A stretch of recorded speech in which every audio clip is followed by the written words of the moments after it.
Hi, I'm Christina from Travels with Ted, and on today's episode of RVing for Beginners, I'm going to teach you the basics of leveling an RV. When you are camping in your RV, it is important for it to be even from front to back and side to side for several reasons.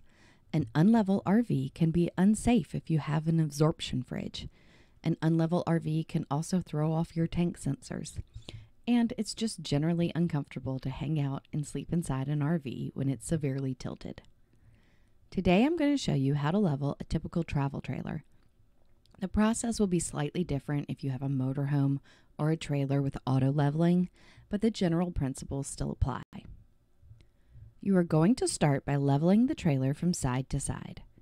Position the RV where you plan to park it, but leave it attached to the tow vehicle. Then use a level to check if the RV needs to be adjusted. Place the level on a flat spot on the front of the trailer. If the bubble is dead center, you lucked out and your RV is already level from side to side. If the bubble is to one side, you will need to use leveling blocks to raise one side of the trailer. Simply place the blocks under your tires on the side that needs to be raised and drive up onto the blocks. There will be a bit of a trial and error to learn exactly how many blocks you need to use depending on what the level shows. You may only need a single block or you may need to stack multiple blocks.